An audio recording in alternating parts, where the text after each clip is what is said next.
नमस्कार एंड जय हिंद दोस्तों। Welcome to the banking awareness. दोस्तों, हमने बैंकिंग अवेयरनेस के अंदर लास्ट लेक्चर में जिस टॉपिक को पढ़ा था वो था NBFC, non banking financial company. हम लोगों ने देखा था कि एनबीएफसी क्या है और वो बैंकों से कैसे अलग होती है।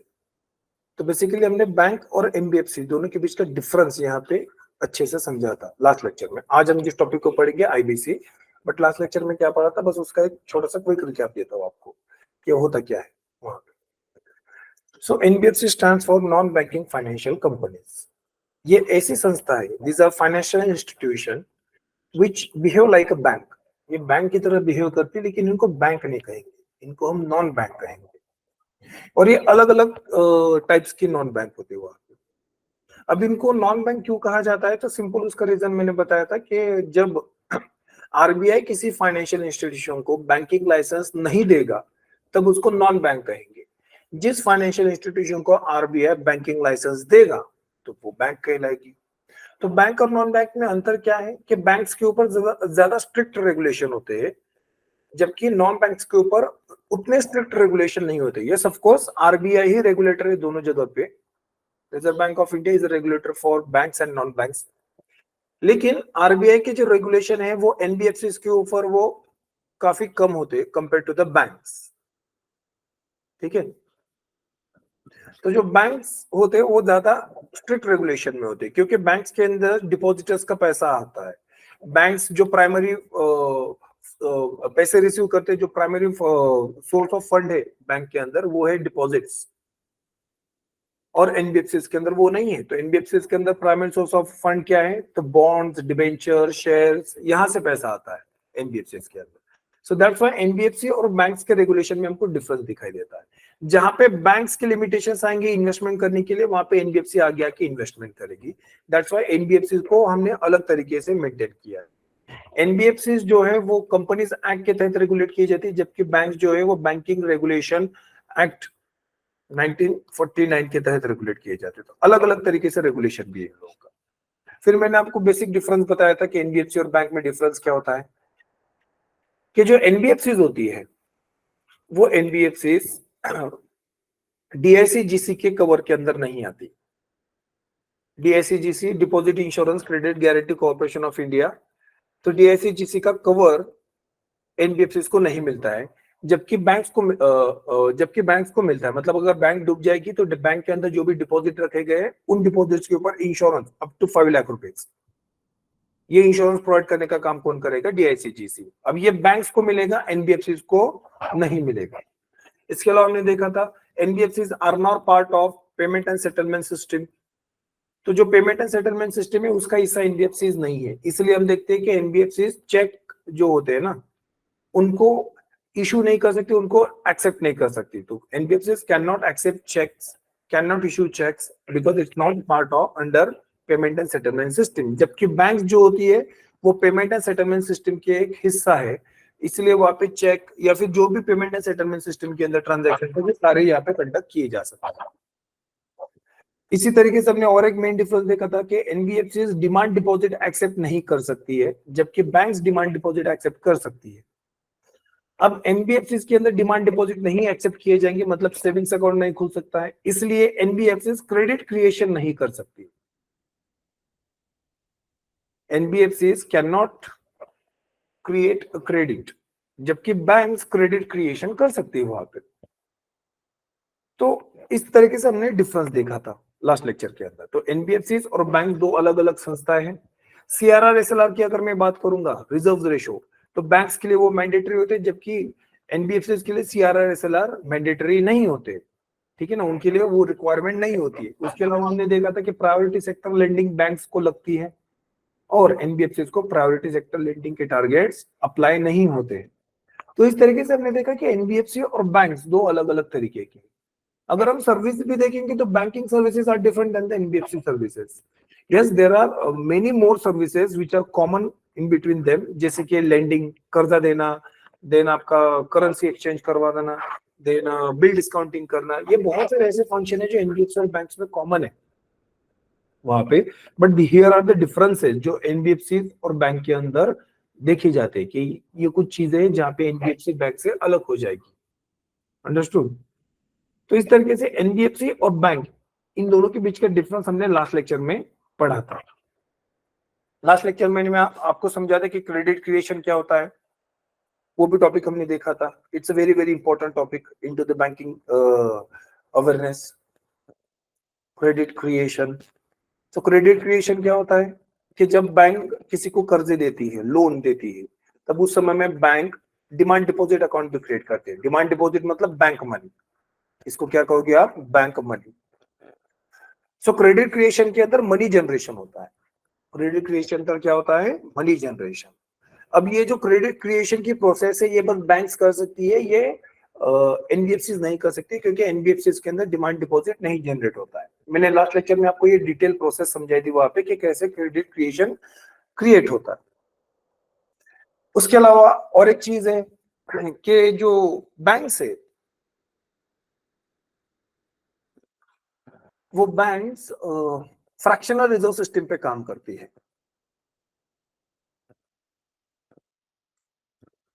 जबकि एनबीएफसी फ्रैक्शनल रिजर्व सिस्टम के ऊपर काम नहीं करती। अब मैंने लास्ट लेक्चर में इसका बस आपको इंट्रोडक्शन दिया था कि फ्रैक्शनल रिजर्व सिस्टम क्या होती है। ठीक है, समय की कमी के चलते मैंने आपको ये पूरा डिटेल में एक्सप्लेन नहीं किया था। अभी इसको कंप्लीट करते फिर आगे बढ़ेंगे। तो फ्रैक्शनल रिजर्व सिस्टम ये क्या होता है, एग्जांपल से समझाता हूं।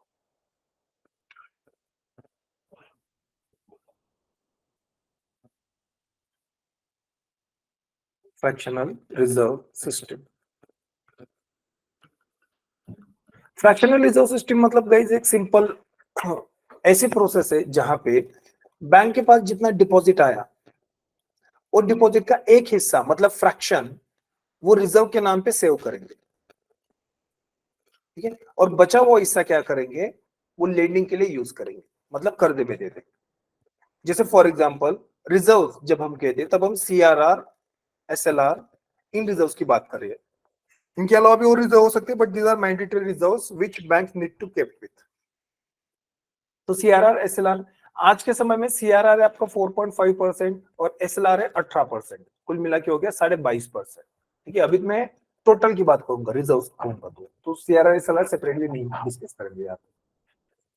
तो जो बैंक के अंदर डिपॉजिट डाले जाएंगे ना, तो उसमें से आज 2023 की बात कर रहा हूं मैं, आज क्या होगा? 22.5% पैसा रिजर्व के नाम पे सेपरेट बाजू में रखा जाएगा और बचा हुआ पैसा लेंडिंग के लिए यूज किया जाएगा। मान लो 1000 रुपीज डिपॉजिट्स बैंक में आए हैं, तो 1000 रुपीज से रिजर्व 22.5% मतलब 225 रुपए निकलेंगे, और बचा हुआ पैसा मतलब लेंडिंग के लिए यूज होगा। तो 1000 रुपीज में से 225 निकले और बचे कितने आपके? 775 रुपीज। तो इतने पैसे बैंक लेंडिंग के लिए यूज कर सकती है और इतने पैसे रिजर्व में रखे जाएंगे। इसको आप कहते हो fractional reserve system. This is called as fractional reserve system. अब ये फ्रैक्शनल रिजर्व सिस्टम इंट्रोड्यूस करने के कुछ रीजंस थे। ठीक है, वो रीजंस भी आपको बताऊंगा, लेकिन अभी के लिए इतना समझ लो कि कोई भी बैंक फ्रैक्शनल रिजर्व सिस्टम पे ही काम करेगी इंडिया के अंदर, और जो एनबीएफसी वो फ्रैक्शनल रिजर्व सिस्टम के अंदर काम नहीं करती है। वहां पे एनबीएफसी को सीआरआर, एसएलआर रिक्वायर्ड नहीं होते हैं, मैंडेटरी नहीं होते वहां पे, तो वो सीआरआर, एसएलआर फ्रैक्शन में नहीं निकालेंगे। और मतलब उनके पास जो भी पैसा आएगा वो पैसा वो क्या करेंगे? लेंडिंग के लिए यूज कर सकते हैं। इंटरेस्टिंग बात यह है कि बैंक्स के अंदर, एनबीएफसी के अंदर जो है ना, डिपॉजिट से ज्यादा पैसा तो आता नहीं है, क्योंकि एनबीएफसी डिमांड डिपॉजिट एक्सेप्ट नहीं कर सकते, और सारी एनबीएफसी टाइम टर्म डिपॉजिट मतलब एफडी एक्सेप्ट नहीं करती। There are certain NBFC which accept term deposits. तो इसलिए हम कहते हैं कि एनबीएफसी के अंदर डिपॉजिट से ज्यादा पैसा नहीं आता है, तो दैट्स व्हाई वो फ्रैक्शनल रिजर्व सिस्टम पे काम नहीं करेंगे। तब फ्रैक्शनल रिजर्व सिस्टम समझ में आया, तो इसके रीजन बोलता हूं मैं आपको। फिर से एक बार दोहराता हूं, what is fractional reserve system? In the fractional reserve system, bank accept deposits and part of that deposit is kept in the form of reserves, and the remaining amount is used for banking business, that for lending. Okay, so this is known as fractional reserve system. तो इसकी जरूरत क्या है, जरूरत को भी समझते हैं, ये इंपॉर्टेंट चीज है। यहां से आपको बैंकिंग का एक कॉन्सेप्ट समझ में आएगा। जैसे मैंने प्रीवियसली एक एग्जांपल दिया था कि सपोज एक पर्सन है जिसके पास 1000 रुपीज है, अब इसको ये गवर्नमेंट ऑफ इंडिया ने दिए है, मान लेते सैलरी में दिए 1000 रुपीज, तो सरकार ने 1000 रुपए के नोट प्रिंट किए, 1000 रुपए इस पर्सन को दे दिए, ये पर्सन है हमारा ए। प्रीवियस लेक्चर में जो एग्जांपल दिया था उसी को कंटिन्यू करते हैं। अब मार्केट में दो और पर्सन है, बी और सी, तो 3 पर्सन है, लेकिन पैसा बस ए के पास है ना, ए ने ये पैसा अपने घर के अंदर सेव करके रखा है। हम क्या कहेंगे फिर, मार्केट में टोटल मनी सप्लाई, हमारे इस मार्केट में टोटल मनी सप्लाई 1000 रुपीज का है, जितना सरकार ने प्रिंट किया है। अब 1000 रुपए से ज्यादा नहीं है, क्योंकि बीओसी के पास कुछ नहीं, दोनों ठन ठन गोपाल है। अब मान लेते हैं हम यहाँ पे बैंक को इंट्रोड्यूस करेंगे। जब बैंक को इंट्रोड्यूस किया तब ए ने क्या किया, यही पैसा बैंक में डिपॉजिट किया, क्योंकि बैंक ने वो डिपॉजिट एक्सेप्ट कर लिए। वहां पे बैंक ने कहा कि मैं तुमको इंटरेस्ट पे करूंगी और बदले में तुम मुझे ये पैसा डिपॉजिट करो। तो ए पर्सन का भी फायदा है, तो ए पर्सन ने बैंक में पैसा डिपॉजिट कर दिया। अब बैंक ने वही पैसा बी को कर्जे में दिया, तो बी ने 1000 रुपए एक्सेप्ट किए। बी ने क्या किया, वही 1000 रुपए कमा के फिर से बैंक में डिपॉजिट कर दिए। फिर अब बैंक ने 1000 रुपए डिपॉजिट, जो डिपॉजिट में आया था वो 1000 रुपए सी को दे दिए। सी ने भी वही पैसा कमा के क्या कर दिया, बैंक में डिपॉजिट कर दिया। तो ये मैंने लास्ट लेक्चर में भी लिया था। तो सिंपल एक एग्जांपल है यहाँ पे कि 3 पर्सन है, they earn money and they deposit into the bank. तो बैंक के अंदर डिपॉजिट्स आ रहे हैं यहाँ पे, अंडरस्टूड? बैंक के अंदर क्या आ रहे हैं, डिपॉजिट्स। तो whenever bank accept deposit and use that money to lend people, a new kind of deposit, that is demand deposit, is generated into the banks and that is known as credit creation. तो bank money supply generate कर रहा है, तो यहाँ पे credit creation हो रहा है, तो मनी सप्लाई भी जनरेट हो रहा है। अब बैंक में सॉरी इकोनॉमी में टोटल मनी सप्लाई कितना है, तो ए के डिपॉजिट कितने हैं, 1000 रुपए, बी का डिपॉजिट कितना है 1000, सी का डिपॉजिट कितना है 1000, मतलब ए बी सी तीनों का मिलकर हम कहेंगे कि 3000 रुपीज, 3000 रुपए की टोटल मनी सप्लाई है। इंटरेस्टिंग बात है ना कि 3000 रुपए कैसे हो गया, सरकार ने तो बस 1000 रुपए प्रिंट किए हैं, उससे ज्यादा नहीं किए। तो सरकार ने किए 1000 रुपए प्रिंट और बैंक वालों ने किए 2000 रुपए। अब ये बैंकों ने जो 2000 रुपए जनरेट किए, इसको आप कहोगे बैंक मनी, ये डिपॉजिट के थ्रू जनरेट हुआ है ना, तो this is known as bank money. लेकिन कुल मिला के इंडिया में 3000 रुपए का मनी जनरेट हो गया है, this is known as money supply into the market. ये 3000 रुपए क्या है, मार्केट में मनी सप्लाई है। 1000 रुपए सरकार ने प्रिंट किए, तो 2000 रुपए बैंकों ने डिपॉजिट्स के थ्रू जनरेट कर दिए। So this is how bank, हमको टोटल मार्केट में मनी सप्लाई कितना दिख रहा है, 3000 रुपीज, लेकिन सरकार ने तो 1000 रुपए प्रिंट किए। अब मान लेते बी और सी बैंक में चले गए अपना डिपॉजिट का पैसा वापस मांगने के लिए, तो बैंक के पास क्या है देने के लिए, कुछ नहीं, क्योंकि फिजिकल कैश तो 1000 रुपीज की है ना। जब पर्सन बैंक में जाएगा पैसा विड्रॉ करने के लिए, they will demand cash, liquidity accept करेंगे वो वहां पे। लेकिन यहाँ पे दिखाई दे रहा है कि फिजिकल कैश कम है लेकिन मनी ज्यादा है सप्लाई मार्केट में। तो यहाँ पे गड़बड़ हो जाएगी कि बैंक के पास इनफ पैसा नहीं है लोगों को वापस करने के लिए। तो यहाँ पे इस प्रॉब्लम को सॉल्व कैसे किया जाएगा, ठीक है? तो इस प्रॉब्लम को सॉल्व करने के लिए फ्रैक्शनल रिजर्व सिस्टम का यूज किया जाएगा। अब फ्रैक्शनल रिजर्व सिस्टम में क्या करेंगे, जितना भी डिपॉजिट डाला जा रहा है उसका एक हिस्सा बाजू में निकाला जाएगा और बचा हुआ हिस्सा कर्जे पे दिया जाएगा। तो इस तरीके से क्या होगा कि बैंक के पास जो है ना एक रिजर्व बनेगा, जिसको बैंक मेंटेन करेगी, उस रिजर्व को यूज नहीं करेगी। तो whenever depositor come into the bank, bank will use that reserve to give back the deposit amount वहां पे। तो इस तरीके से फ्रैक्शनल रिजर्व सिस्टम हेल्प करेगा बैंक्स की सस्टेनेबिलिटी के लिए। बैंक को क्या करेगा, ये सस्टेन करेगा, बैंक डूबेगी नहीं। हम कब कहते हैं बैंक डूब गई, जब बैंक के अंदर लोग अपना डिपॉजिट का पैसा विड्रॉ करने के लिए जाते हैं और बैंक के पास उन लोगों को देने के लिए कुछ नहीं है, तब हम कहेंगे कि बैंक डूब गई, है ना, सिंपल लॉजिक है। लेकिन जब बैंक के अंदर कुछ पैसा रिजर्व रखा जाएगा तब बैंक डूबेगी नहीं। इसलिए सीआरआर एंड एसएलआर बैंक्स के अंदर मैंडेटरी।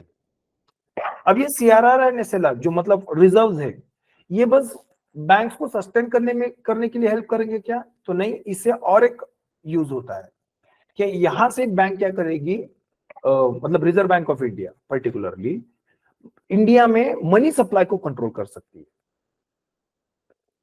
ये जो मनी सप्लाई है ना, ये 3000 रुपए, इसको कंट्रोल किया जा सकता है। कैसे, अब इस चीज को समझते हैं।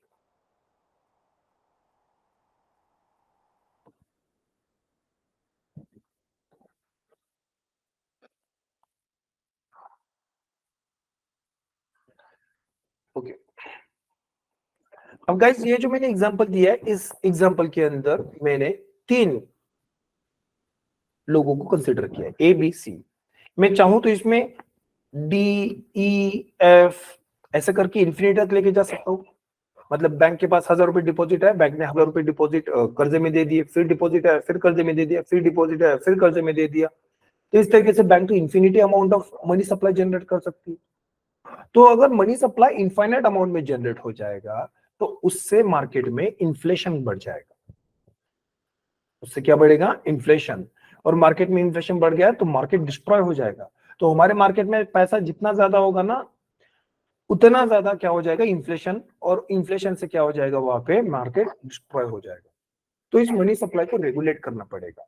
मनी सप्लाई जो है ना, जितनी डिमांड है उतना ही मनी सप्लाई रखना पड़ेगा। तो डिमांड सप्लाई मैच करना पड़ेगा यहाँ पे। तो जैसे डिमांड बढ़ेगी वैसे सप्लाई भी बढ़ना चाहिए। ये सारी चीजें यहाँ पे मेंटेन की जाएगी। तो बढ़ती हुई मनी सप्लाई को कम करने से इन्फ्लेशन कम हो जाएगा। वहां पे मैंने मॉनेटरी पॉलिसी में आपको ये डिटेल में समझाया था कि कैसे मनी सप्लाई कम करने से इन्फ्लेशन कम होगा। सो अब यहाँ पे आरबीआई क्या करेगी? इस मनी सप्लाई को कम करेगी। कैसे? फ्रैक्शनल रिजर्व सिस्टम को कंट्रोल करके। मतलब ये जो हमारे सीआरआर एंड एसएलआर है ना, इनके रेट्स को कम ज्यादा करके। अभी सीआरआर एसएलआर 22.5% है, मान लो इसको बढ़ा के 50% कर दूंगा, तो ये जो 1000 रुपीज डिपॉजिट आ रहे हैं, 1000 रुपीज में से 50% कितना होता है आपका? 500 रुपए। तो 500 रुपीज रिजर्व के नाम पे निकाले जाएंगे, बचे हुए 500 रुपए कर्जे पे दिए जाएंगे। तो बी पर्सन को 1000 नहीं 500 ही मिलेंगे। तो बी 500 के ऊपर 500 कमाएगा, बैंक में डिपॉजिट कर देगा। फिर बैंक में 500 की डिपॉजिट आए, फिर रिजर्व लगेगा 50%। तो अब सी को 1000 रुपीज नहीं मिलेंगे, 250 रुपीज मिलेंगे, क्योंकि 500 की डिपॉजिट आ रहे हैं ना, उसका 50% 250 रिजर्व के लिए निकलेगा और 250 रुपीज जो बचा है वो लेंडिंग के लिए यूज किया जाएगा। सो दैट्स हाउ हम देख रहे हैं कि लेंडर टू लेंडर ये अमाउंट कम होते जा रही वहां पे। ठीक है ना, क्योंकि डिपॉजिट अमाउंट है ना, उसका 50% आपको रिजर्व रखना पड़ेगा। तो बैंक्स में टोटल जितने भी डिपॉजिट्स आ रहे हैं उसका 50% रिजर्व रखेंगे तो मार्केट में मनी सप्लाई कम हो जाएगा। अब अगर हम एबीसी का टोटल मनी सप्लाई काउंट करेंगे तो एबीसी का टोटल मनी सप्लाई कितना है आपके पास? ए के पास 1000 रुपीज, बी के पास 500 रुपए, सी के पास 250, टोटल 1750, 1750 रुपए का मनी सप्लाई है। पहले था 3000, अब हो गया 1750 रुपए। ये कम क्यों हुआ? क्योंकि हमने 50% रिजर्व को अप्लाई किया है। So guys, fractional reserve system के अंदर जो रिजर्व्स है ना, these reserves are used to control money supply into the market। तो ये इसका एक काफी इंपॉर्टेंट रोल होता है। तो इसलिए मॉनेटरी पॉलिसी के अंदर हम देखते हैं कि रिजर्व रेशियोज को भी यूज किया जाता है to control money supply into the market. तो ये जो रिजर्व्स है ना, ये रिजर्व्स आपकी मदद करेंगे, मतलब आरबीआई की मदद करेंगे टू कंट्रोल मनी सप्लाई। क्योंकि अगर इस मनी सप्लाई को कंट्रोल नहीं करेंगे तो बैंक्स क्या करेगी? उनके पास जितना पैसा है सारा पैसा कर्जे में बहा देगी। तो इससे क्या हो जाएगा? इन्फ्लेशनरी टेंडेंसी होगी और बैंक खतरे में आएगी, वो अलग। मतलब दो प्रॉब्लम से, एक तो बैंकिंग सस्टेनेबिलिटी का इशू हो जाएगा, दूसरा इकोनॉमी के अंदर इन्फ्लेशन का इशू हो जाएगा। तो दोनों प्रॉब्लम को सॉल्व करने के लिए फ्रैक्शनल रिजर्व सिस्टम का सहारा लिया जाएगा यहाँ पे। ठीक है, तो फ्रैक्शनल रिजर्व सिस्टम एक क्या करेगी कि बैंक के अंदर एक certain amount of money in the form of reserve ensure करेगी, so that bank is sustainable. Bank के पास पैसे की किल्लत नहीं होगी। जब भी विड्रॉल के लिए लोग आएंगे बैंक के पास पैसा होगा लोगों को देने के लिए। तो पहली प्रॉब्लम सॉल्व। दूसरी प्रॉब्लम है यहाँ पे इन्फ्लेशन की, मनी सप्लाई ज्यादा होने की। तो उस मनी सप्लाई को कम करने के लिए फ्रैक्शनल रिजर्व सिस्टम ही यूज में आएगी। सीआरआर एसएलआर के रेट्स बढ़ा दो आप। जब सीआरआर एसएलआर के रेट बढ़ेंगे मनी सप्लाई कम होगा। मान लो मार्केट में मनी सप्लाई बढ़ाना है तो क्या करेंगे? सीआरआर एसएलआर के रेट्स गिराएंगे। जैसे 1990s के समय में इंडिया में सीआरआर एसएलआर अराउंड 50% टच कर रहे थे। सीआरआर और एसएलआर के रेट्स अगर मैं मिक्स कर दूंगा तो अराउंड 50% थे। लेकिन आज अगर मैं 2023 की बात कर रहा हूं तो अभी वो कितने? 22.5% है। तो ये रिड्यूस क्यों किए गए? क्योंकि इकोनॉमी जैसे जैसे बढ़ रही है, मार्केट में मनी सप्लाई बढ़ने की जरूरत थी। तो हम लोगों ने सीआरआर एसएलआर को भी कम करते करते गए and right now we have this robust stable system. तो ये आरबीआई जो है ना, ये डेली बेसिस पे काम करते रहता है। ठीक है, तो डेली बेसिस पे मनी सप्लाई को कंट्रोल करने का काम करते हैं। जब भी मॉनेटरी पॉलिसी आएगी तब मॉनेटरी पॉलिसी के अंदर सीआरआर एसएलआर के रेट्स क्या होंगे वो डिसाइड किया जाएगा। अब फॉर एग्जांपल मैं आपको एक लाइव एग्जांपल देता हूँ। अब यहाँ पे ज्यादा खिचड़ी होगी तो इसको मिटा देता हूँ। कि अभी आरबीआई ने इंक्रीमेंटल सीआरआर इसको अप्लाई किया था, इट शुड बी 10%, ठीक है, कुछ समय पहले। तो इंक्रीमेंटल सीआरआर क्या होता है कि ये सीआरआर ही है, रिजर्व ही है, लेकिन ये ज्यादा वाला रिजर्व है, इंक्रीमेंटल सीआरआर, और ये 10% बोला गया कि जितना भी एडिशनल डिपॉजिट्स आ रहा है बैंक के अंदर, उसका 10% इंक्रीमेंटल सीआरआर के नाम पे बैंक्स को बाजू में रखना पड़ेगा, मतलब ये फ्रैक्शन निकालना पड़ेगा वहां पे। तो एक्स्ट्रा पैसा क्यों निकाला जा रहा है? क्योंकि बैंक के अंदर डिपॉजिट बढ़ रहे थे।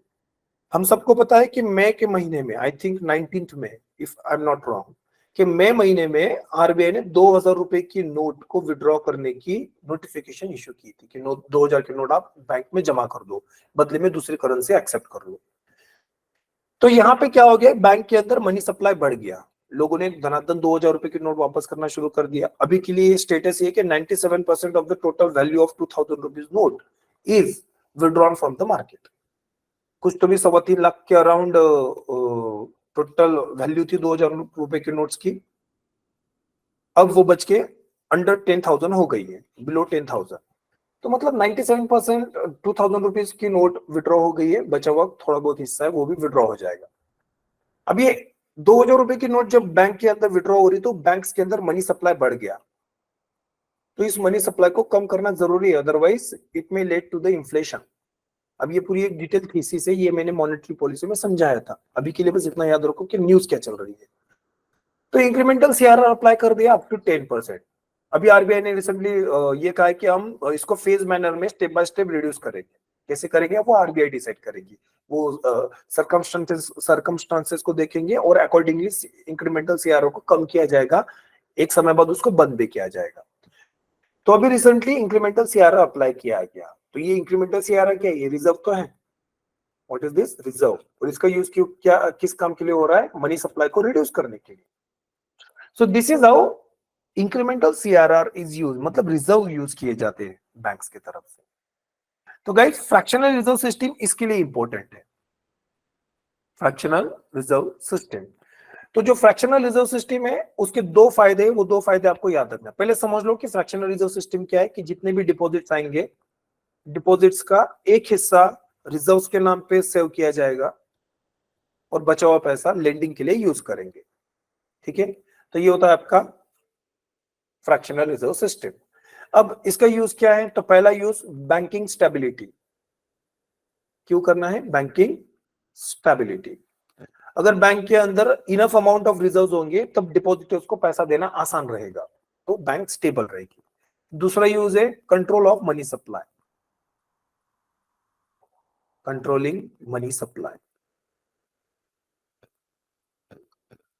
ठीक है। तो ये दो यूज काफी इंपॉर्टेंट यूज है, इन दोनों यूज को आप याद रखोगे, ठीक है। तो this is fractional reserve system. तो आई होप सो कि अगली बार अगर आप मॉनेटरी पॉलिसी पढ़ोगे तो आपको सीआरआर एसएलआर का पर्पस क्या है वो भी समझ में आएगा, ठीक है। So this is about fractional reserve system, okay. तो जो एनबीएफसी है वो फ्रैक्शनल रिजर्व सिस्टम पे काम नहीं करती, जबकि जो बैंक है वो फ्रैक्शनल रिजर्व सिस्टम पे काम करती है। That was my point, okay. बढ़ते आगे।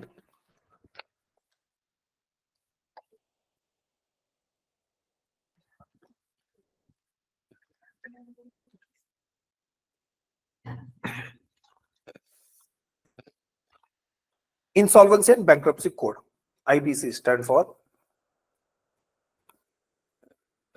Insolvency and bankruptcy code. अब ये एक चीज क्या है, इंसॉल्वेंसी एंड बैंक्रप्सी कोड 2016 में इसको लाया गया था। इसकी जरूरत क्या है, ये चीज क्या है, इसके बारे में डिटेल पढ़ेंगे। हम लोगों ने इसके पहले और एक इंपॉर्टेंट कानून पढ़ा था, ये कानून है इंडिया के अंदर, लेकिन इसके पहले हमने और एक इंपॉर्टेंट कानून पढ़ा था, उसका नाम था सरफेसी एक्ट, जो लाया गया था 2002 में। सरफेसी एक्ट का पर्पस क्या था कि बैंकों के अंदर जितने भी एनपीएज है उन एनपीए के लॉसेस को रिड्यूस करने में मदद करना बैंकों की, without intervention of court. Her bar court में जाने की जरूरत नहीं है, कानून के तहत बैंकों को कुछ अधिकार दिए गए, जिन अधिकारों का यूज करते हुए बैंक क्या करेगी, अपने एनपीए को रिजॉल्व कर, सॉरी हाँ, एनपीए के लॉसेस को क्या करेंगे, रिड्यूस करेगी, एनपीए को रिजॉल्व करके। So that was SARFAESI act. What is IBC? IBC भी लगभग कुछ उसी तरीके से काम करता है, बट आईबीसी का जो प्राइमरी टारगेट है वो कॉर्पोरेट सेक्टर है, वहां पे बिजनेसेस एंटिटीज, ठीक है। तो इंसॉल्वेंसी एंड बैंक्रप्सी कोड वैसे तो इंडिविजुअल्स के लिए भी काम करता है, लेकिन उनके प्राइमरी टारगेट कौन है? कॉर्पोरेट सेक्टर, वहां पे। अब होता क्या है, प्रॉब्लम ये है ना कि एक चक्रव्यूह हो जाता है, वो महाभारत में था ना, उस तरीके से एक चक्रव्यूह बन जाता है इकोनॉमी के अंदर। चक्रव्यूह महाभारत के अंदर सबको पता है कि एक महाभारत के अंदर चक्रव्यूह रचा गया था। उस चक्रव्यूह के अंदर एक बहादुर गया था, अभिमन्यु।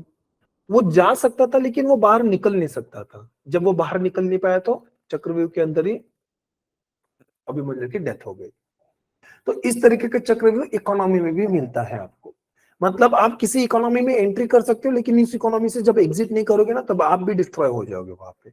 सो there should be easy entry and easy exit in every economy, ठीक है। अगर कोई बिजनेस आ रहा है इंडिया के अंदर, तो वो आसानी से आए, और आसानी, अगर जाना भी चाहता है तो आसानी से चला जाए, वहां पे ज्यादा प्रॉब्लम ना आए।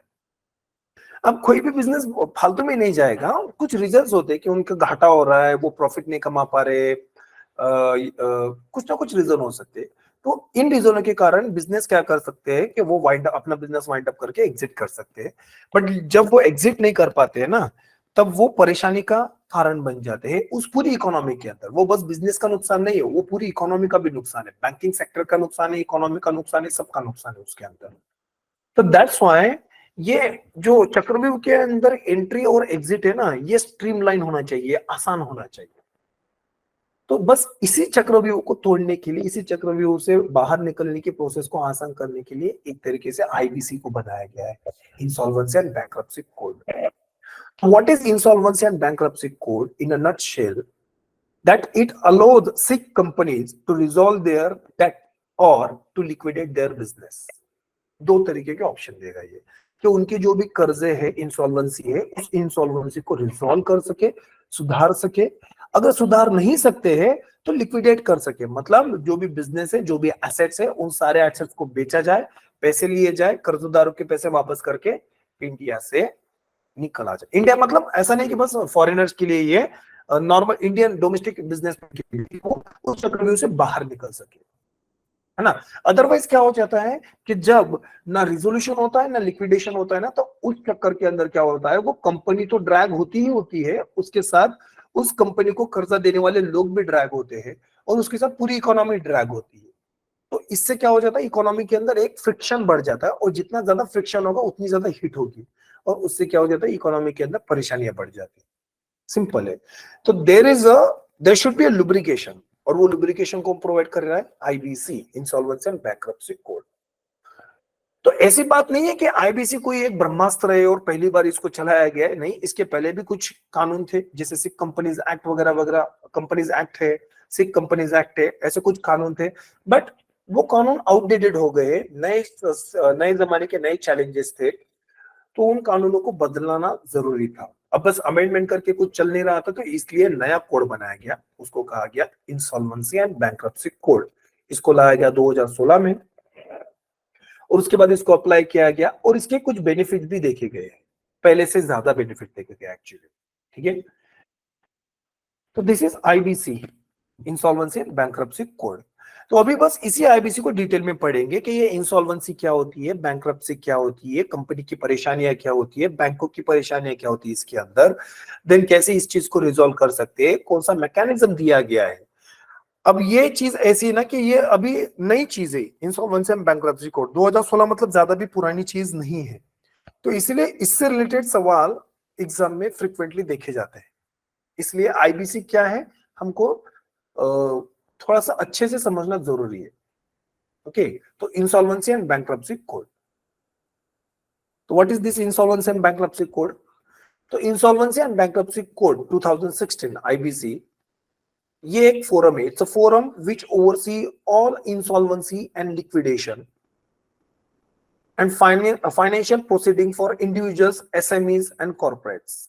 मैंने बताया था ना कि ये किन के लिए काम करता है कानून, ये इंडिविजुअल्स के लिए भी काम करेगा, स्मॉल एंड मीडियम एंटरप्राइजेस के लिए भी काम करेगा, और बिग कॉर्पोरेट्स के लिए भी काम करेगा, ठीक है ना। तो बेसिकली ये कॉर्पोरेट सेक्टर के लिए काम कर रहा है ज्यादा, इसके लिए कॉर्पोरेट सेक्टर, क्योंकि कॉर्पोरेट सेक्टर की परेशानियां ज्यादा हो जाती है।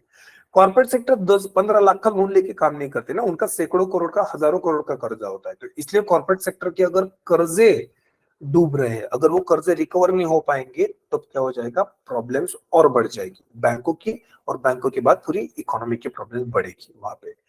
सो there should be a mechanism. अभी इसको 2016 में क्यों लाया गया, क्योंकि तभी इसकी ज्यादा जरूरत थी। क्योंकि 2016 के पीछे का बैकग्राउंड अगर आप देखोगे ना, तो 2016 के पीछे इंडिया में चल रहा था रिसेशन, आर्थिक मंदी का माहौल था, है ना। अगर हम देखेंगे उस समय में बैंकों के अंदर एनपीए रेट जो था ना, वो 13% के अराउंड था। It was around 13%। अभी के लिए कितना है वो, 3.9%। Gross NPA is about 3.9%। 2013-14 की बात कर रहा हूं, ये 13%, इट वॉज द हाईएस्ट। और उसमें पब्लिक सेक्टर बैंक्स का तो जवाब ही नहीं। मतलब अभी भी अगर मैं एनपीए बताऊंगा आपको, तो पब्लिक सेक्टर बैंक्स में सबसे ज्यादा होता है, इसके बाद प्राइवेट सेक्टर बैंक्स में होता है, सॉरी प्राइवेट बैंक्स में, देन उसके बाद होता है आपका फॉरेन बैंक्स में। तो इस तरीके से आप रैंकिंग लगा सकते हो, highest NPA in public sector, then private sector, then foreign banks. ठीक है। तो 2016 के पहले एनपीए अपनी चरम सीमा पे था। अब जितना ज्यादा एनपीए मतलब इकोनॉमी का, उतना ज्यादा लॉस। उस समय में एनपीए के लिए एक जो रीजन डिस्कस किया जा रहा था, इकोनॉमिक सर्वेज हो गए, बजट हो गए, या फिर इकोनॉमिक फोरम पे हो गए, तो वो था twin balance sheet problem, TBS syndrome, twin balance sheet syndrome.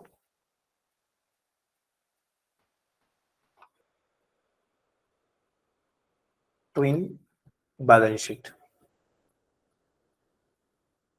Problem, TBS problem. ठीक है, टीबीएस सिंड्रोम प्रॉब्लम, जो भी कहना है कहूं। व्हाट इज दिस, सिंपल है कि दो बैलेंस शीट है यहाँ पे। ठीक है, एक बैंकों की बैलेंस शीट, तो दूसरी कॉर्पोरेट्स की। कॉर्पोरेट यानी कंपनीज, कोई भी कॉर्पोरेट्स की बैलेंस शीट। अब यहाँ पे रिसेशन चल रहा है। रिसेशन मतलब क्या होता है कि जब इकोनॉमी के अंदर ये डिमांड है, ठीक है, ये क्या है, डिमांड।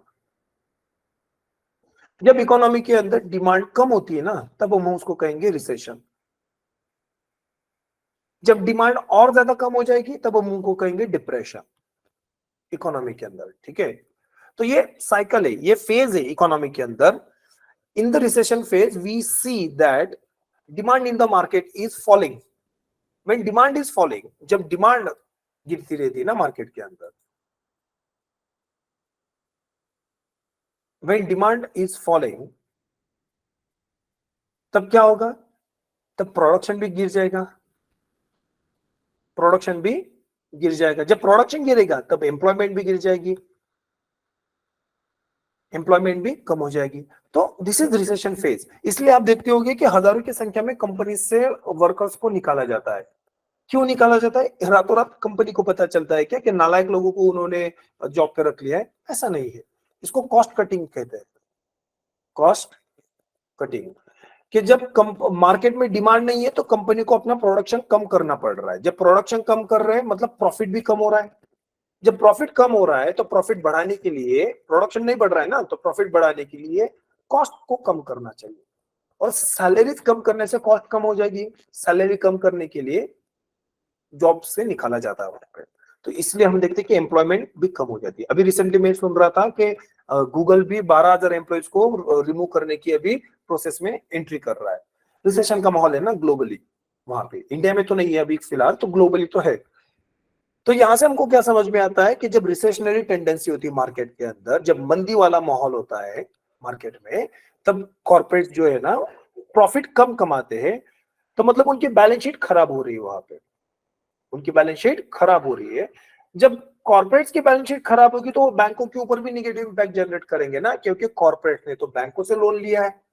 तो इसलिए बैंकों की भी बैलेंस शीट खराब हो रही है। इसलिए इसको कहा गया twin balance sheet problem. It's a problem whenever there is a recessionary tendencies. Corporate down perform करेंगे, और उसके बाद क्या हो जाएगी, बैंक्स भी डाउन परफॉर्म करेंगी वहां पे। मतलब कॉर्पोरेट की बैलेंस शीट तो जा रही है गड्ढे में, साथ ही साथ वो बैंक को भी लेके जा रहे हैं। तो this is known as twin balance sheet problem. 2016 के पहले अगर आप इकोनॉमिक सर्विस पढ़ रहे हो, या फिर अलग अलग इकोनॉमिक फोरम्स के अंदर इंटरव्यूज देख रहे हो, तो आपको ये प्रॉब्लम दिखाई देगी। इंटरेस्टिंग बात यह है कि अभी रिसेंटली क्या हुआ था कि आरबीआई अपनी मॉनेटरी पॉलिसी अक्टूबर की I think so monetary policy जब इंट्रोड्यूस कर रहे थे तब सवाल पूछा गया था शक्तिकांत दास को कि what is position of twin balance sheet right now, TBS की पोजीशन कैसी है इंडिया में।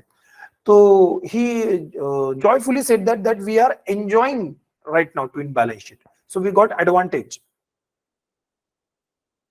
अभी आरबीआई क्या कह रही है, that we are enjoying the twin balance sheet position, मतलब हमको एडवांटेज है, we are not facing a problem.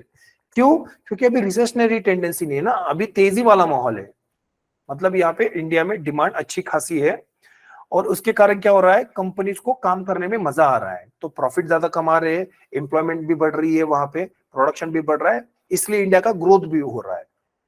Right now we are the fastest, one of the fastest growing economy into the world. 6.5% का growth rate है हमारा, जबकि global average आपका तकरीबन 3% के अराउंड है। तो यहां से हमको क्या समझ में आता है कि जब मार्केट में तेजी होगी, थोड़ी सी अच्छा माहौल होगा, इन्फ्लेशनरी टेंडेंसीज होगी, ज्यादा नहीं है, हद में, एक हद में, तब क्या होगा, मार्केट के अंदर सब चीजें अच्छी होगी, प्रोडक्शन अच्छा होगा, प्रॉफिट अच्छा होगा, एम्प्लॉयमेंट भी अच्छी होगी। तो corporate sector right now enjoying the atmosphere, economic atmosphere into the India. तो इसके कारण क्या है कि वो बैंक में बराबर समय पे पैसा दे रहे हैं, जब बैंक के अंदर वो समय पे पैसा दे रहे हैं तो बैंक भी मजे में है। तो right now Indian banking system is also strong banking system into the world. अभी के लिए इंडिया की बैंकिंग सिस्टम एक मजबूत अवस्था में है, ठीक है ना। रिसेंटली जून के महीने में आरबीआई ने अपनी फाइनेंशियल स्टेबिलिटी रिपोर्ट को पब्लिश किया था। ये 6 महीने में एक बार और साल में 2 बार होती है। तो जून में आई थी, अभी दिसंबर में भी आएगी एक, ठीक है। तो जून की फाइनेंशियल स्टेबिलिटी रिपोर्ट क्या कह रही है, that Indian banking system is very much stable. हमारे बैंकों के पास अभी अच्छा खासा अमाउंट है, पैसा अच्छा खासा है, तो वो डूबेगी नहीं, तो इसलिए बैंकिंग सिस्टम इज स्ट्रॉन्ग। तब यहाँ पे 2016 में क्या था कि सिचुएशन उल्टी थी। 2016 में बैंकिंग सिस्टम भी खतरे में थी और कॉर्पोरेट भी खतरे में थे, दोनों खतरे में थे, इसलिए ट्विन बैलेंस शीट प्रॉब्लम थी। इसलिए कॉर्पोरेट्स को बचाने के लिए वहां पे, मतलब कॉर्पोरेट्स की प्रॉब्लम्स को सॉल्व करने के लिए और साथ ही साथ बैंकों की प्रॉब्लम्स को सॉल्व करने के लिए इंसॉल्वेंसी एंड बैंक्रप्सी कोड को 2016 में लाया गया था। तो with this background insolvency and bankruptcy code लाया गया था।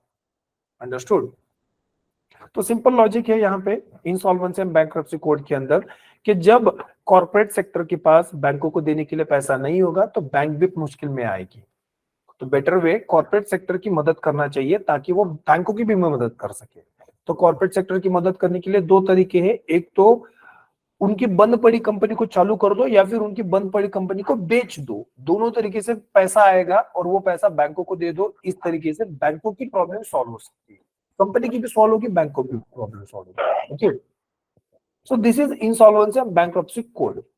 तो इंसॉल्वेंसी एंड बैंक्रप्सी कोड जिसको 2016 में लाया गया था is a forum which overseas all the insolvency and liquidation and financial proceedings for individual, small, medium enterprises and corporate. The code set out the following objectives. Objectives क्या है? तो low time to resolution, high recovery and high level of debt financing across wide variety of debt instrument. ठीक है, तो simple क्या है इसका meaning, low time to resolution. कि मान लो मेरी एक कंपनी है XYZ कंपनी, अब मेरी XYZ कंपनी घाटे में जा रही है, प्रॉफिट नहीं कमा रही है। तब मैं प्रॉफिट नहीं कमा रही है मतलब मैं बैंक, अगर मैंने बैंक से कर्जा लिया है तो मैं बैंक के कर्जे भी समय पे चुका नहीं पाऊंगा। तो वहां पे मेरे प्रॉब्लम को सॉल्व करना मतलब रिजोल्यूशन करना, इंसॉल्वेंसी रिजोल्यूशन करना। इंसॉल्वेंसी क्या होती है, बैंक्रप्सी क्या होती है, वो चीजें समझाऊंगा। पहले समझते हैं कि इंसॉल्वेंसी को रिजोल्यूशन करना। देन हाई रिकवरी, मतलब अगर इंसॉल्वेंसी रिजॉल्व होगी तो बैंक को भी पैसे मिलेंगे, अगर इंसॉल्वेंसी रिजॉल्व नहीं होगी तो लिक्विडेशन करके भी बैंक को पैसे मिलेंगे वहां पे, तो वहां से हाई रिकवरी की जाएगी। High level of debt financing, अगर बैंकों के पास पैसे आएंगे तो वो फाइनेंस आगे और कर सकते हैं ना, मतलब बैंकों के पास पैसा होगी तभी वो कर्जा दे सकते हैं वहां पे, तो वो अलग अलग जगह पे कर्जा दे सकते हैं वहां पे। तो फाइनेंसिंग एबिलिटी को बढ़ाना वहां पे। तो these are certain objectives of insolvency and bankruptcy code. तो ये 3 ऑब्जेक्टिव ध्यान में रखना, एक रिजोल्यूशन कम से कम समय में करना, हायर रिकवरी करना और डेट फाइनेंसिंग।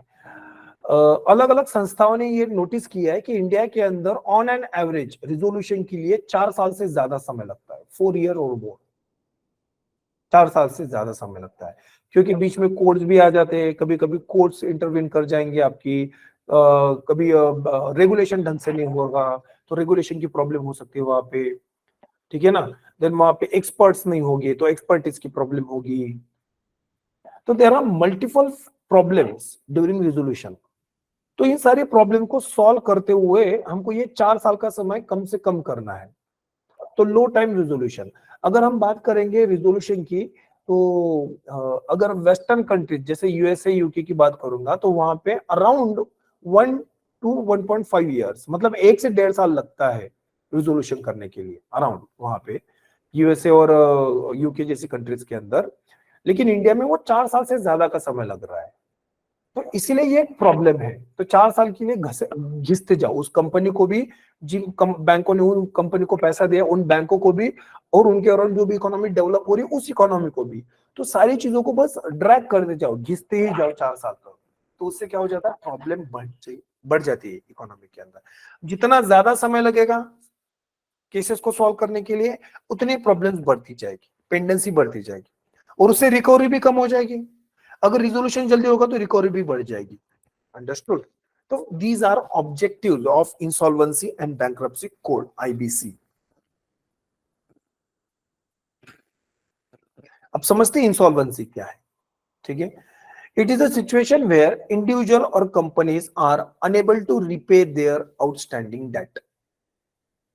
मतलब सिंपल लैंग्वेज में कहूं तो, अगर किसी के पास पैसा नहीं है और वो बैंक में जाके हाथ खड़े कर दे, सरेंडर कर दे, आई डोंट हैव मनी, मेरे पास पैसा नहीं है, जो करना है कर लो, आई एम बिकमिंग इंसॉल्वेंट, मैं क्या बन रहा हूं, इंसॉल्वेंट बन रहा हूं। आपने जो मुझे कर्जा दिया है ना, वो कर्जा देने के लिए मेरे पास पैसा नहीं है, तब उसको कहेंगे insolvency.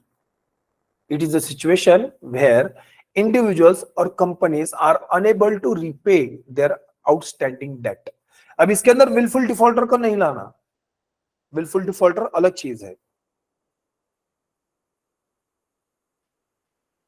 Wilful defaulter, wilful defaulter कौन पर्सन होते हैं, ये वो लोग हैं जो अपनी मर्जी से पैसे नहीं दे रहे, उनके पास पैसा है लेकिन फिर भी वो पैसा बैंक को वापस नहीं कर रहे, ठीक है ना। अभी कुछ आरबीआई ने नोटिफिकेशन भी लाया था कि अगर कोई अकाउंट एनपीए होता है तो एनपीए होने के 6 महीने के अंदर अंदर, within 6 month after the NPA, बैंकों को इन्वेस्टिगेशन करके ये डिक्लेयर करना है that NPA is a wilful defaulter, yes और नो। अगर विलफुल डिफॉल्टर है तो उसके कॉन्सिक्वेंसेस काफी भयंकर है। जो विलफुल डिफॉल्टर होते हैं ना, उनको कोई कर्जा नहीं दे सकता है। ये लोग तो छोड़ो, जो लोग इनके साथ जुड़े हैं, मतलब मान लेते हैं एक्स पर्सन है जो विलफुल डिफॉल्टर है, और एक्स और वाई दोनों मिलके एक बिजनेस करने की कोशिश कर रहे हैं, तो बैंक वाले वाई को भी कर्जा नहीं देंगे, because Y is a partnership, is in partnership with X, और एक्स क्या है, विलफुल डिफॉल्टर, तो वाई की भी वाट लगेगी। मान लेते हैं एक जेड पर्सन है जिसने एक्स पर्सन की गारंटी ली थी कि एक्स पर्सन क्या करेगा, कर्जा देगा, तो जब एक्स विलफुल डिफॉल्टर हो जाएगा तो जेड की भी वाट लगेगी वहां पे। तो विलफुल डिफॉल्टर की कॉन्सिक्वेंसेस काफी भयंकर है वहां पे। तो ये जो विलफुल डिफॉल्टर्स है ना, वो इंसॉल्वेंसी से अलग हो जाते हैं वहां पे। जो है ना विलफुल डिफॉल्टर, वो अपनी मर्जी से पैसा नहीं दे रहे। इंसॉल्वेंट जो होते हैं ना, उनको पैसा देने की इच्छा है but they don't have money to repay, तो उसको आप कहोगे इंसॉल्वेंसी। ओके, तो whenever person declares that I don't have money or I can pay back your debt, so that person is known as insolvent, और उस process को कहेंगे insolvency। Understood? Then what is bankruptcy here? So bankruptcy is a situation whereby a court of a competent jurisdiction has declared a person or other entity insolvent, having passed appropriate order to resolve it and protect the rights of the creditors। अब यहाँ पे दो चीजें, एक तो है creditor, दूसरा है डेटर। क्रेडिटर यानी बैंक, डेटर यानी आप, मैं, ठीक है। तो ये कर्जदार है, जिसने कर्जा लिया है, जिसने कर्जा दिया है, ठीक है। अब ये जो पर्सन है डेटर, इसने बैंक से कर्जा लिया है, अगर ये बैंक को पैसा वापस करेगा तो बैंक का फायदा होगा, अदरवाइज नहीं होगा। तो जो बैंक है ना, वो डेटर के ऊपर डिपेंडेंट है। अगर डेटर इंसॉल्वेंट हो गया तो बैंक को पैसे नहीं मिलेंगे वहां पे, करेक्ट, तो बैंक की मुश्किलें बढ़ेगी, है ना। अब जो इंसॉल्वेंट हुआ है, इसने मान लेते हैं 10 करोड़ का कर्जा लिया है।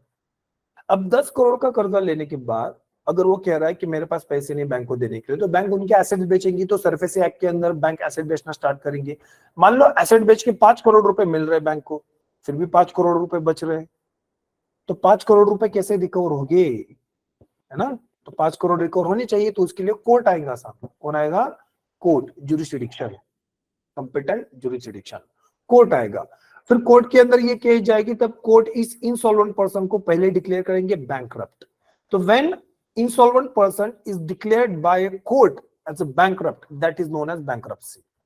तो इंसॉल्वेंसी एक अवस्था है जहां पे पर्सन के पास बैंक को वापस देने के लिए पैसे नहीं है, उसकी इच्छा है बट उसके पास पैसे नहीं है। तो बैंकरप्सी क्या है? जब यही चीज कोर्ट डिक्लेयर करेगा तब आप क्या कहोगे? Bankruptcy. Once that person is declare as bankrupt, तब कोर्ट क्या करेंगे? बैंकों को अधिकार देंगे, क्रेडिटर्स को कुछ अधिकार देंगे, जिसके तहत वो उस 5 करोड़ रुपए को वसूल कर सकते हैं। जैसे क्रेडिटर के राइट्स, मतलब जैसे बैंक डिक्लेयर कर सकती है कि चलो भाई उसकी जो गाड़ियां है, गाड़ियां बेच के पैसा वसूल कर लो वहां पे, तो इस तरीके से रिकवरी हो सकती है।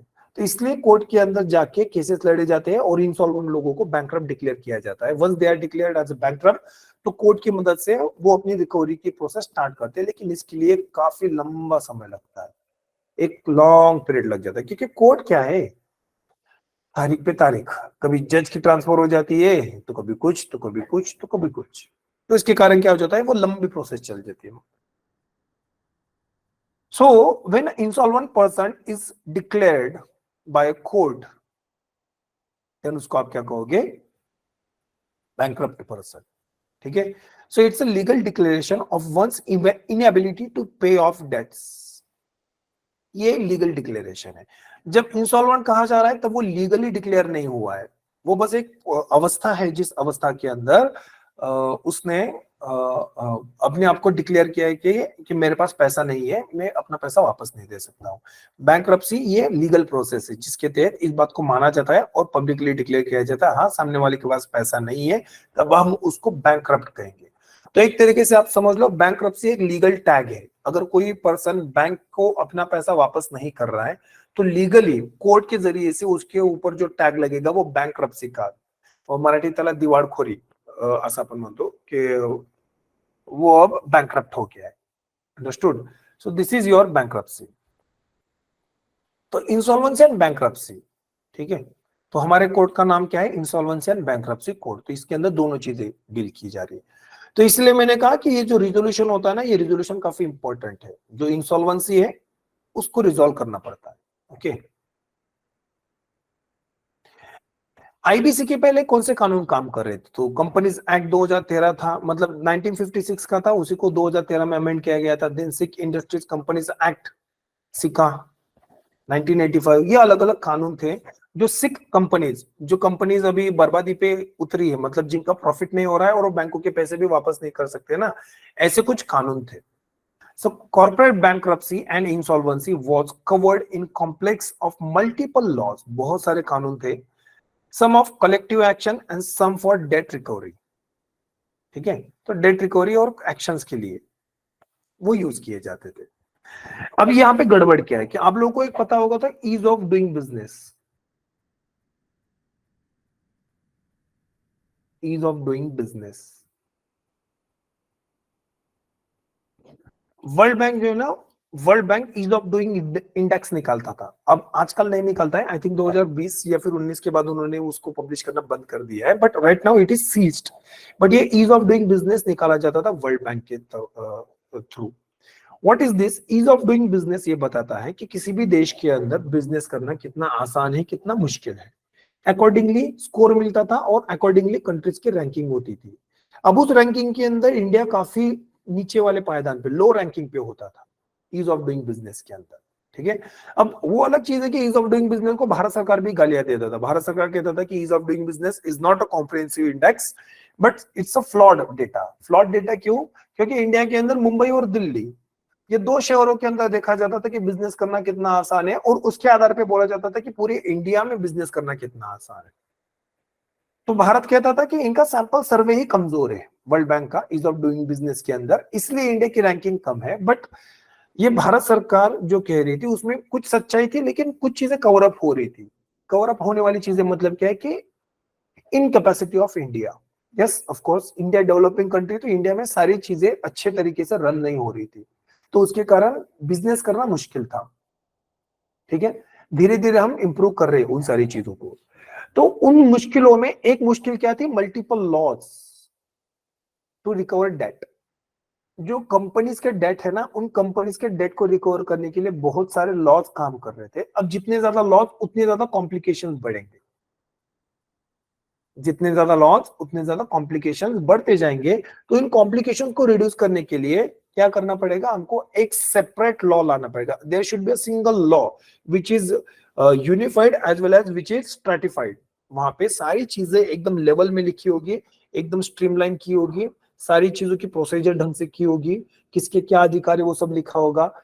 तो वो सिंगल लॉ क्या करेगा? वो यूनिफाइड लॉ क्या करेगा? बिजनेस करने में, बिजनेस को गवर्न करने में आसानी लाएगा, कन्वीनियंट लाएगा। और जितना ज्यादा बिजनेस के रेगुलेशन में, बिजनेस करने में कन्वीनियंस आएगा, उतने ज्यादा बिजनेसेस बढ़ेंगे ना, तो हमारी रैंकिंग भी इंप्रूव होगी। तो yes of course there is a certain truth in the government of India's allegation, but not all. तो कुछ गलतियां हमारी भी थी, जैसे यहाँ पे ये कि there are multiple laws to debt recovery of corporates. तो कॉर्पोरेट लॉज, कॉर्पोरेट्स को गवर्न करने के लिए देयर आर मल्टीपल लॉज। उनके कारण क्या हो रहे थे? प्रॉब्लम्स हो रही थी। तो बस इन्हीं प्रॉब्लम का सॉल्यूशन हमने क्या निकाला? Insolvency and bankruptcy code, IBC. तो अभी इन कानून के बदले में एक आईबीसी अप्लाई किया गया है, that IBC will handle all the procedures which are control in these three laws. ठीक है, तो व्हाई आईबीसी? कारण क्या है आईबीसी लाने का? आईबीसी लाने के लिए to reduce the time taken to resolve insolvency. First reason क्या है आईबीसी लाने के लिए? To reduce the time taken, इसको आप कहोगे इंसॉल्वेंसी रिजोल्यूशन। Insolvency resolution. अब ये इंसॉल्वेंसी रिजोल्यूशन कैसे होता है इसको हम बाद में डिस्कस करेंगे। अभी के लिए इतना समझो कि इंडिया में 4 साल से ज्यादा के लिए समय लग रहा था, मोर देन 4 years। 4 साल काफी लंबा समय होता है गाइज, और ये मैं मिनिमम समय बोल रहा हूँ, कुछ कुछ केसेस में 7-8 साल भी लग जाते थे। अब 4 साल भी अगर आप कंसिडर करोगे तो कोई एक सिक कंपनी है, एक बीमार कंपनी है, तो वो जो सिक कंपनी है वो 4 साल तक स्ट्रगल कर रही है अपने कर्जे चुकाने के लिए, है ना? क्यों कर रही है? क्योंकि इंडिया में एक प्रॉपर सिस्टम नहीं थी, जिस सिस्टम के तहत कम से कम समय में कंपनी की भी मदद हो जाएगी, बैंकों की भी मदद हो जाएगी और इकोनॉमी की मदद हो जाएगी। तो बस अभी वो सिस्टम स्टेब्लिश करने के लिए आईबीसी को लाया गया, to reduce the time taken to resolve insolvency. आज अगर मैं इंसॉल्वेंसी रेजोल्यूशन की बात करूंगा तो आईबीसी क्लियरली कहता है कि विद इन 6 मंथ, 6 महीने के अंदर अंदर ये काम करना चाहिए, और अगर इमरजेंसी होगी तो कुछ टाइम भी एक्स्ट्रा मिलता है, तो 90 दिन का, आई थिंक 90 डेज का वहां पे एक्स्ट्रा टाइम मिल जाता है। To develop investors confidence. अब यहाँ पे ये चीज इंपॉर्टेंट है, क्योंकि अगर आप एंट्री आसानी से कर सकते हो तो एग्जिट भी आसानी से करना चाहिए। मतलब राइट टू एग्जिट भी होना चाहिए, राइट टू एंट्री है तो राइट टू एग्जिट भी होना चाहिए। आपने इकोनॉमी को चक्रव्यूह बना के रखा है, फॉरेनर्स को बोल रहे हो, इन्वेस्टर्स को बोल रहे हो कि आप आ जाओ इंडिया में इन्वेस्ट करो, आपको प्रॉफिट कमा के देंगे। अब इकोनॉमिक साइकिल है, कभी अच्छे दिन तो कभी बुरे दिन भी है। जब बुरे दिन है, प्रॉफिट नहीं जनरेट हो रहा है, तो इन्वेस्टर एग्जिट करने की कोशिश करेंगे, लेकिन आप उनको आसानी से एग्जिट नहीं होने दे रहे हो ना। तो इन्वेस्टर इन्वेस्टमेंट करने से पहले ही सोचेगा ना कि यार उस देश के अंदर पैसा इन्वेस्ट करना आसान है, लेकिन पैसा निकालना काफी मुश्किल है वहां से, है ना? कि अगर हम प्रॉब्लम में फंसेंगे तो वहां पे सालों साल बस हमको ड्रैग ही किया जाएगा। Understood? So here is the problem. तो इससे क्या हो जाता है? इन्वेस्टर्स का कॉन्फिडेंस लूज हो जाएगा। तो इन्वेस्टर का कॉन्फिडेंस बढ़ाने के लिए भी आईबीसी काम कर रहेगा। To eliminate confusion caused by the complex judicial framework. India के अंदर कॉम्प्लेक्स जुडिशियल फ्रेमवर्क था, वहां पे डीआरटी काम कर रहा है, फिर हाई कोर्ट जाते थे, फिर सुप्रीम कोर्ट है, अलग अलग हैं वहां पे। तो जब कॉर्पोरेट्स की प्रॉब्लम सॉल्व कर रहे हैं तो आप अलग अलग जगह पे जाओ, डीआईटी में भी जा सकते हो, हाई कोर्ट में भी जा सकते हो, सुप्रीम कोर्ट में भी जा सकते हो, अलग अलग मैटर्स के अंदर। तो इसके कारण कॉम्प्लेक्सिटी बढ़ गई थी। तो जितना ज्यादा चीजें कॉम्प्लेक्स होंगी उतनी ज्यादा लोग उसको कम पसंद करेंगे, जितनी चीजें आसान है उतना इज ऑफ डूइंग बेटर है। तो दैट्स हाउ हम लोगों को यहाँ पे भी कुछ काम करना था, इसलिए आईबीसी को लाया गया। अब आईबीसी के अंदर कौन सी जुडिशियल फ्रेमवर्क प्रोवाइड की गई वो हम बाद में डिस्कस करेंगे। अभी के लिए इतना याद रखो, eliminating confusion caused by the complex judicial network. Third, address the NPA situation. मैंने ये चीज भी बताई थी आपको कि 2016 के पहले इंडिया में 13% के अराउंड एनपीए चल गया था। तो इतना ज्यादा एनपीए था। अब एनपीए ज्यादा क्यों था? क्योंकि कॉर्पोरेट फेलियर हो रहे थे और कॉर्पोरेट अपने कर्जे वापस नहीं कर पा रहे थे। तो अगर आईबीसी आएगा तो कॉर्पोरेट एक तो अपना काम ढंग से कर पाएंगे या फिर उनका लिक्विडेशन कर पाएंगे। दोनों प्रोसेस में बैंक को रिकवरी ज्यादा हो जाएगी, तो एनपीए की सिचुएशंस पे लगाम लगाने में मदद हो जाएगी वहां पे। Understood? To address the NPA situation decisively, to develop credit and bond market. ठीक है ना? अब बैंकों के अंदर पैसा आएगा तो बैंक पैसा दे पाएंगे ना, क्रेडिट दे पाएंगे वहां पे, है ना? तो बैंक भी इन्वेस्ट कर पाएंगे। तो that's how development of credit market and bond market, इसके लिए भी हमको ये चीज काफी काफी इंपॉर्टेंट हो जाती है। सो गाइस, आईबीसी जो है ना वो इतने प्रॉब्लम्स को सॉल्व करने के लिए बनाया गया था। इतना सारा बैकग्राउंड में प्रॉब्लम थी, तो एक प्रॉब्लम इंसॉल्वेंसी रिजोल्यूशन कम से कम समय में किया जाए। इससे क्या हो जाएगा कि इन्वेस्टर का कॉन्फिडेंस बढ़ जाएगा मार्केट के अंदर। जब इन्वेस्टर का कॉन्फिडेंस बढ़ेगा तब इन्वेस्टमेंट भी बढ़ेगी और देश की ग्रोथ होगी। तो IBC is also help to grow India. India की ग्रोथ में ये योगदान दे रहा है, इन्वेस्टमेंट बढ़ा के, इन्वेस्टर का कॉन्फिडेंस बिल्डअप करके। Elimination of confusion caused by the judicial framework, तो वही ease of doing business, ease of doing business बढ़ाएगा ये। ठीक है? कैसे? अगर कोर्ट के ज्यादा चक्कर नहीं लगाने पड़ेंगे, बिना कोर्ट के चक्कर लगाए उनकी प्रॉब्लम सॉल्व हो रही है, तो कोई भी बिजनेस में खुश होगा ना, कोई भी बिजनेस में मतलब कोई भी पर्सन खुश होगा अगर आउट ऑफ कोर्ट सेटलमेंट हो रही है। क्योंकि आउट ऑफ कोर्ट सेटलमेंट जो होती है तो वो तुरंत हो जाती है, वहां पे जल्दी रिजल्ट आता है। जल्दी रिजल्ट आएगा, बिजनेसमैन के लिए टाइम इज मनी। अगर वो ज्यादा टाइम इंडिया में वेस्ट करेंगे due to the complex judicial framework, तो उनका ज्यादा नुकसान हो रहा है वहां पे। To address the NPA situation and to develop credit and bond market. अगर एनपीए के प्रॉब्लम सॉल्व हो जाएंगे तो वो क्या करेंगे? क्रेडिट मार्केट को भी डेवलप कर सकते हैं वहां पे। Understood? So these are reasons जिसके कारण आईबीसी को लाया गया था, इंसॉल्वेंसी एंड बैंक्रप्सी कोड को इंट्रोड्यूस किया गया था। अब यहाँ पे 2 स्टेज प्रोसेसेस है इंसॉल्वेंसी एंड बैंक्रप्सी कोड के अंदर। पहला इंसॉल्वेंसी रिजोल्यूशन प्रोसेस, दूसरा लिक्विडेशन। अब इन दोनों प्रोसेस को हम नेक्स्ट लेक्चर में समझेंगे, लेकिन इनका इंट्रोडक्शन दे देता हूँ, ये दोनों चीजें क्या है। कि इस कानून के अंदर 2 तरीके की चीजें, जैसे मैंने सरफेसी एक्ट समझाया था आप लोगों को, सरफेसी एक्ट में 3 प्रोसेसेस है। जैसे एक प्रोसेस है सरफेसी एक्ट में सिक्योरिटाइजेशन, सेकेंड है एसेट रिकंस्ट्रक्शन,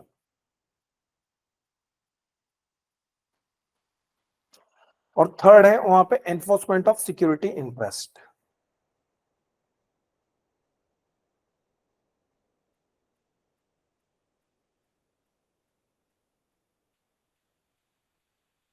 तो सरफेसी एक्ट में ये 3 प्रोसेस बताई गई है जिनके थ्रू सरफेसी एक्ट काम करेगा। उसी तरीके से आईबीसी के अंदर 2 प्रोसेस है जो काम करेगी। पहली प्रोसेस है इंसॉल्वेंसी रिजोल्यूशन प्रोसेस, दूसरी प्रोसेस है लिक्विडेशन। ओके? तो ये इंसॉल्वेंसी रिजोल्यूशन एंड लिक्विडेशन, ये 2 प्रोसेस है। इन दोनों प्रोसेस के थ्रू क्या किया जाएगा? आईबीसी काम करेगा वहां पे।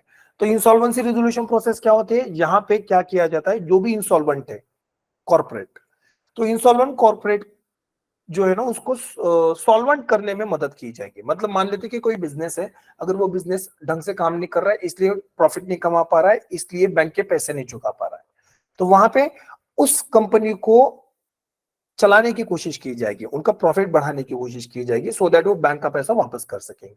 अब इसके लिए कंपनी के अंदर कुछ बदलाव करने की जरूरत पड़ेगी, तो वो की जाएगी, that is known as insolvency resolution. जो भी बदलाव करने की प्रोसेस करनी पड़ेगी। तो जब बदलाव हो गए तभी प्रॉफिट बढ़ेगा, तभी बैंक का पैसा वापस किया जाएगा, सिंपल। What is liquidation? कि अगर बदलाव होने के बाद भी बैंक प्रॉफिट नहीं, सॉरी कंपनी प्रॉफिट नहीं कमा सकती है, तो अल्टीमेट ऑप्शन क्या बचेगा कि कंपनी की जितने भी एसेट्स है, जितनी भी गाड़ी, टायर, बिजली, पंखा, जो भी चीजें बची है, वो सारी की सारी चीजें क्या कर दो, मार्केट में बेच दो। मार्केट में बेचने के बाद कुछ ना कुछ पैसा आएगा, उन पैसे को आप क्या कर दो, जो भी क्रेडिटर्स है जिन्होंने कर्ज दिए उनमें डिस्ट्रीब्यूट कर दो। तो this is known as liquidation. Okay, तो ये 2 स्टेज प्रोसेस है, इन दोनों स्टेज के प्रोसेस को हम बाद में डिस्कस करेंगे in detail. Okay, so this is your insolvency and bankruptcy code. So guys, इसका एक हिस्सा भी हमने किया है, बचा हुआ हिस्सा नेक्स्ट लेक्चर में कंटिन्यू करेंगे। Okay, so I hope so it make some sense to you guys. Thank you.